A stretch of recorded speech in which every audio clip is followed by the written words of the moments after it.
Yan, hello guys, welcome ulit sa ating channel. So update po muli tayo dito sa Pasig River Esplanade. So alamin po muna natin kung ano yung kaganapan dito. So samahan nyo po ulit si JR Doria TV para mag-update po muli dito sa Pasig River Esplanade ngayong araw ng Wednesday, June 18, 2025.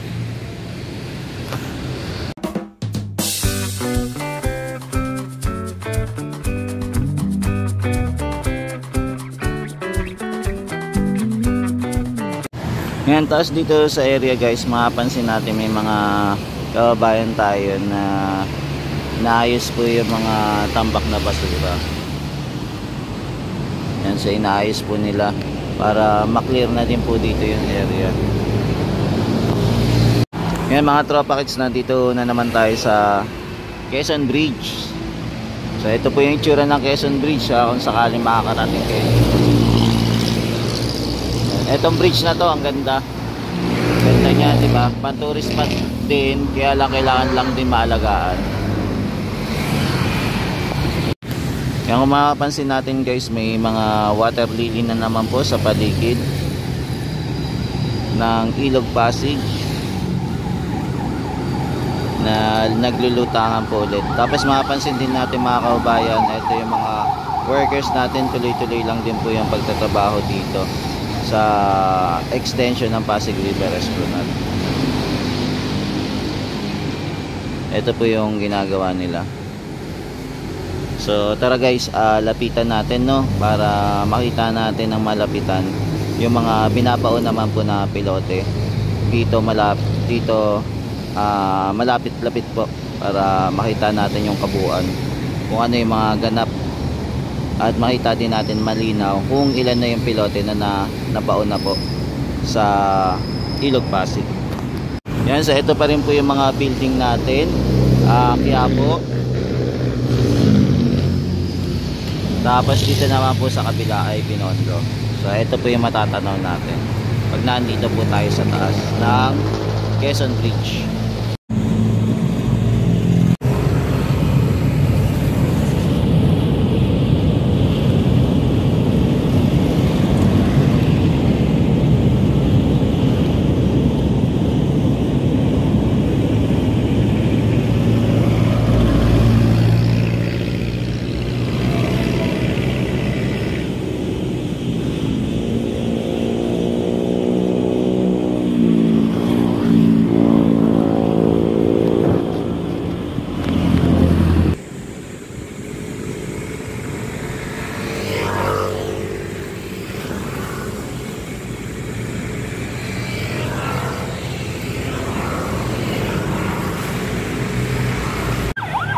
Yan guys, mapapansin nyo yung mga pilote nakabaon na ng husto sa Ilog Pasig, pero inuna muna nila yung kabilang side sa kaliwa, hindi po nila inuna yung malapit po sa gilid po ng Ilog Pasig o malapit po dito sa Pangpang. So ayun po inuna nila. Kung mapapansin nyo guys, ayun no, halos ano na, kompleto na. Yan, di bali kasi natatakpan lang po etong ano, yung ating rail tracks, kaya medyo hindi po natin matanaw yung kabuuan. Tapos meron din po tayong makikita na magdadala po ng basura. Ayan po, so bali nag-aakot-hakot po sila ng basura, so marami-rami din po na hakot nila. Ayan, hindi natin alam kung saan nila dadalhin itong mga basura. Yan, so meron tayong mga MMDA na nag-aakot-hakot po ng mga basura dito sa Ilog Pasig. Ayan, pati ito din po, oh, may hinakot sila. Yan, so ito po yung ganap naman dito sa area kung saan ginagawa po yung ating panibagong boardwalk. For the meantime, ano muna, pagbabaon ng pilote muna yung ginagawa nila. So tuloy-tuloy po yung project nila dito sa Pasig River Esplanade, malapit po sa LRT1 rail tracks. Tapos dito naman po yung ano pa rin natin guys, yung tambakan pa rin po ng ating mga pilote. So nandito po sa area. Tapos ito, abangan natin kung kailan po nila tatanggalin to. Malaki-laki din to kung tatanggalin nila, no. Itong bakal na to, yan, abangan din natin kung kailan tatanggalin. Yan, so nandito lang po tayo ngayon sa MacArthur Bridge.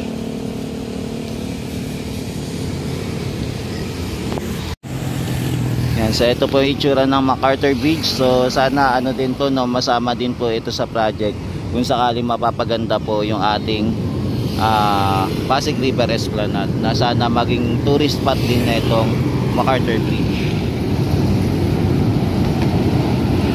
Yan, tapos ayun naman po yung ating LRT1 na tuloy-tuloy pa rin po yung operation. So ito po yung paligid ng ating Maynila. Yan, kung mapapansin nyo po guys, yung ating Ilog Pasig lang po ngayon medyo madumi, na kailangan po talagang linisin. Yan, at ngayon po ay nagkalat yung mga basura.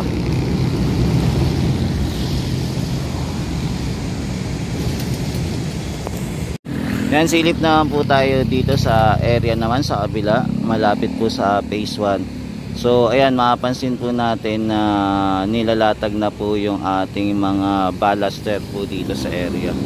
So ito na po yung itsura nya. Halos yung layout po ng ating ballaster, umabot na po dito sa pinakadulo. Ayan, inabot na po. So halos kompleto na yung layout nila. So maglalagay na lang din po sila ng semento. Ayan, sa sementohan, then magkakaroon na din po ng ballaster. So ito po yung ganap ngayon. So tuloy-tuloy pa rin naman po yung pagtatrabaho nila dito. Ayan, kung mapapansin nyo, may binubuhat si kuya na ballaster para ikabit. Ayan, ilalatag niya na. Tapos ito naman natin yung mga graba na ginagamit naman nila. Tapos dito naman sa ilalim pala ng tulay, ayan yung may tunnel, ano na naman pala, no, baha na naman. Ayan, kung mapapansin nyo, ayan, baha na naman siya. So ito po yung ganap ngayon.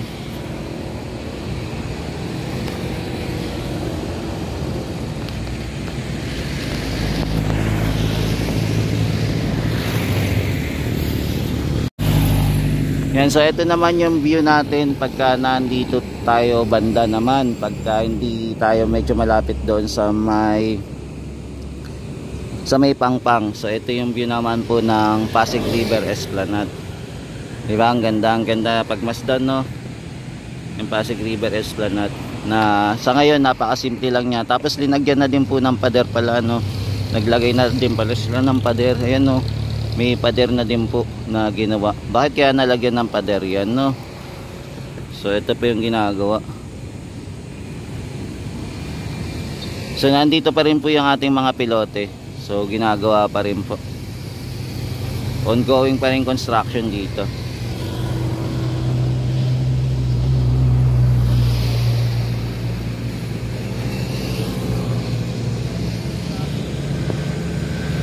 Yan, so abot na to sa dulo, mga tropa kits. So abangan natin yung mga susunod na project ng ating Pasig River Esplanade, na tuloy-tuloy lang po yung paggawa nila. Yan, gumaganda na po yung ating Pasig River Esplanade boardwalk. Unti-unti na po nabubuo dito malapit po sa phase 1.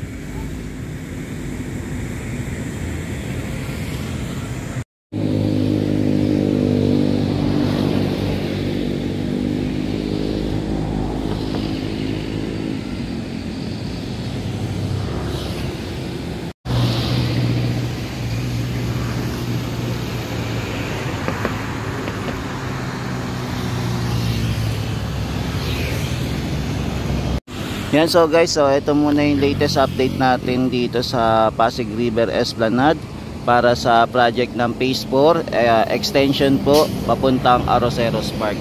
Yan, maraming salamat guys. Hanggang sa muli, ito po ulit si JR Doria TV na nag-update po muna sa kaganapan dito sa Pasig River Esplanade. Maraming salamat guys. Hanggang sa muli, mahalin natin ang Pilipinas. Thank you po.